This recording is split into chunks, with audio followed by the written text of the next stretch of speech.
Saudara dan saudari yang terkasih, salam jumpa bersama saya lagi, Frater Matias Banusu SVD. Pada kesempatan kali ini, saya akan membawakan renungan singkat yang terinspirasi dari Injil Yohanes bab 8 ayat 1 sampai 11. Saudara dan saudari yang terkasih dalam Tuhan kita Yesus Kristus. Pada awal renungan ini, saya ingin membacakan salah satu isi lembaran dari sebuah novel. Novel itu berjudul Tuhan Izinkan Aku Menjadi Seorang Pelacur, yang ditulis oleh Muhyiddin M. Dahlan.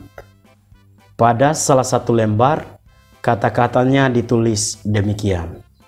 Suatu hari, para pemuka agama, para tokoh masyarakat menjatuhkan hukuman atas seorang wanita yang dianggap berzina, walaupun wanita itu sebetulnya pelacur.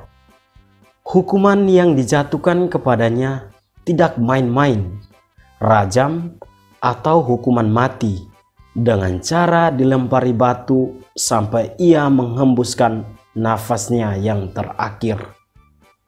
Tidak hanya para pemuka agama dan tokoh masyarakat, tetapi anak-anak kecil, mereka yang tidak tahu dosa, pelacuran, dan zina itu apa, turut ambil bagian dalam aksi pembunuhan seorang wanita yang dianggap tunasusila oleh masyarakat yang menganggap dirinya cukup susila. Tubuh wanita itu sudah berlumuran darah, ia menjerit kesakitan. Tiba-tiba dari salah satu sudut jalan muncul sosok seorang pria, kurus, tinggi, berjubah putih. Ia mendekati wanita yang malang itu yang sedang dilempari batu. Ia mengangkat wanita itu dan memeluknya. Matanya merah, bibirnya gemetaran. Namun suaranya berapi-api, bagaikan suara petir di tengah hari. Kalian sedang melempari batu, kalian yang ingin membunuh wanita ini. Kenapa kalian ingin membunuh dia? Karena ia seorang pelacur. Karena ia melacurkan badannya. Apakah kalian lebih baik dari dia? Kalian telah melacurkan jiwa kalian, roh kalian. Kalian semua munafik. Adakah satupun di antara kalian yang belum pernah melacurkan jiwanya, rohnya? Kalau ada, biarkan dia yang melemparkan batu pertama. Kalian semua kotor, tidak bersih. Kalian tidak berhak menghukum wanita ini. Kata orang, ia yang melindungi wanita malang itu adalah Nabi Isa. Saudara dan saudari yang terkasih dalam Tuhan kita Yesus Kristus, penggalan novel di atas isinya hampir sama dengan isi dari bacaan Injil hari ini. Meskipun ada kesamaan, tetapi di samping itu ada juga perbedaan yang mencolok. Dalam kisah Injil, sebagaimana yang digambarkan oleh penginjil Yohanes, di dalamnya disebutkan beberapa tokoh yang berperan penting dalam kisah tersebut. Tokoh-tokoh yang dimaksud adalah para ahli Taurat dan orang-orang Farisi, perempuan yang kedapatan berbuat zina, dan Yesus. Setiap tokoh ini memiliki karakternya masing-masing. Tentu kita semua tahu bahwa karakter orang-orang Farisi dan ahli-ahli Taurat diyakini sebagai pemangku agama yang merasa diri paling suci dan sungguh menguasai isi hukum Taurat. Mereka tidak segan-segan untuk menghakimi orang-orang yang tindakannya tidak sesuai dengan isi hukum Taurat. Selain itu, perempuan yang dianggap paling berdosa karena ia kedapatan sedang berbuat zina. Dan Yesus adalah figur yang memiliki rasa belas kasihan terhadap perempuan yang hendak dihakimi oleh para ahli Taurat dan orang-orang Farisi. Saudara dan saudari yang terkasih dalam Tuhan kita Yesus Kristus, saat Yesus sedang mengajar di Bait Allah, datanglah orang-orang Farisi dan ahli-ahli Taurat membawa seorang perempuan yang kedapatan sedang berbuat zina. Lalu mereka menempatkan perempuan itu di tengah-tengah dan menjelaskan kepada Yesus tentang kesalahan apa yang telah dibuat oleh perempuan itu. Rabi, perempuan ini tertangkap basah ketika ia berbuat zina. Musa dalam hukum Taurat memerintahkan kita untuk melempari dengan batu perempuan-perempuan yang demikian. Sebelum beranjak lebih jauh, perlu untuk dipahami secara kritis bahwa apa yang baru saja diucapkan oleh para ahli Taurat dan orang-orang Farisi, perempuan ini tertangkap basah ketika ia sedang berbuat zina. Pertanyaannya, jika perempuan ini kedapatan sedang berbuat zina, dengan siapakah ia berbuat zina?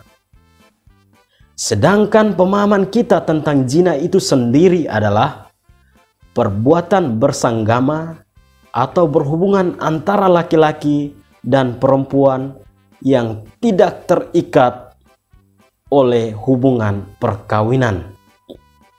Atau dengan pengertian lain, zina adalah hubungan seorang laki-laki yang terikat perkawinan dengan seorang perempuan yang bukan istrinya ataupun sebaliknya. Mengapa perempuan saja yang dibawa dan dihadapkan di depan publik? Kemanakah laki-laki yang berzina dengan perempuan ini? Apakah ia lari dari tanggung jawabnya? Saudara dan saudari yang terkasih dalam Tuhan kita Yesus Kristus, perlu diketahui bahwa dalam tradisi orang Yahudi, kedudukan seorang perempuan menempati posisi paling rendah. Perempuan dianggap sebagai asal muasal dosa. Perempuan adalah sumber laknat karena keberadaannya menyebabkan manusia pertama diusir dari Taman Eden. Ia adalah seorang pembawa sial dan dianggap sebagai pembantu dalam rumah tangga.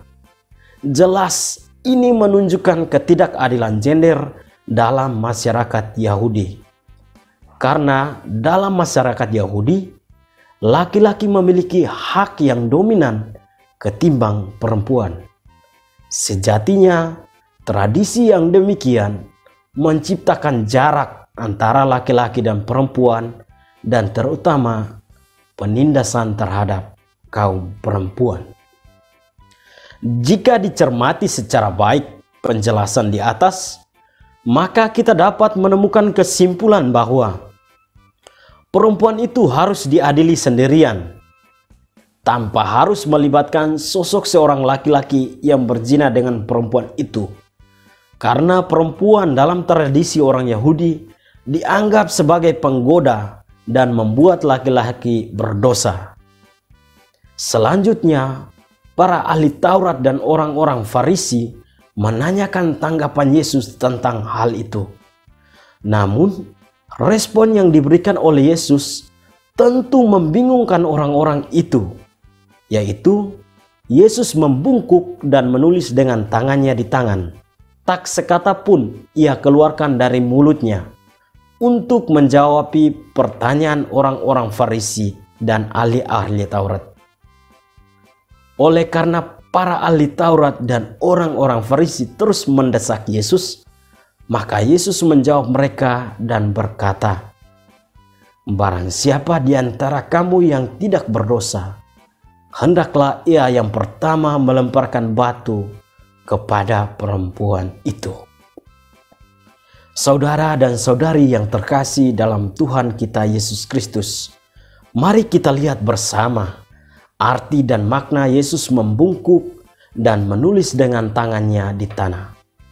Pertama, Yesus mau menunjukkan bahwa pada dasarnya manusia itu rapuh.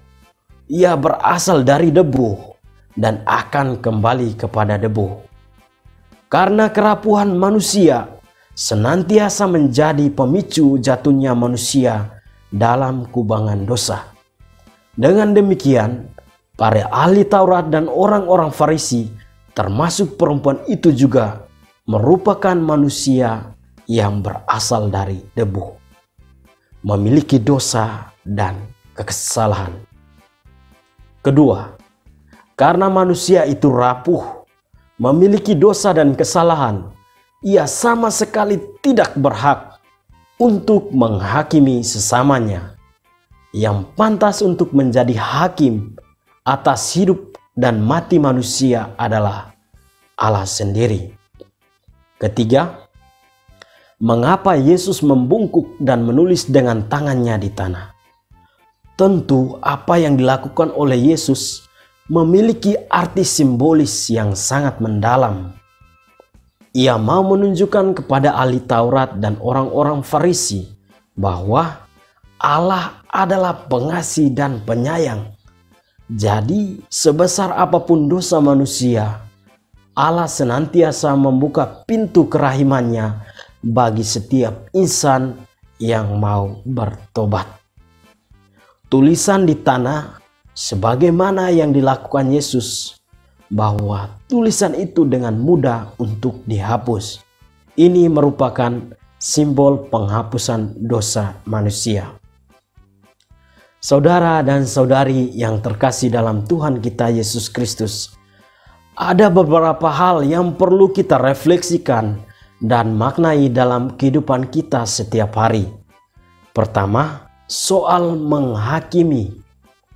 Telah saya tegaskan di atas bahwa yang berhak untuk menghakimi manusia hanyalah Allah sendiri. Barangkali dalam keseharian hidup kita seringkali bertindak sebagai orang-orang Farisi dan ahli-ahli Taurat yang menganggap diri paling suci dan benar, serta memiliki kuasa untuk menghakimi sesama kita. Semoga melalui bacaan Injil hari ini, kita disadarkan untuk tidak menjadi hakim atas hidup orang lain. Selain itu, kita juga harus sadar bahwa dalam situasi tertentu, kita mungkin berbuat seperti perempuan yang ada dalam Injil tersebut. Mungkin dalam hal-hal kecil, kita bertindak tidak sesuai dengan aturan dan norma yang berlaku, tidak mempedulikan sesama yang menderita, bersikap tidak taat pada aturan yang ada dalam perusahaan atau kantor di mana kita bekerja, dan masih banyak kekurangan yang kita lakukan. Dalam tanda kutip, saya mengatakan bahwa kita sudah dan sedang berzina. Oleh karena itu, baiklah momen Prapaskah ini kita jadikan sebagai momen pertobatan sejati.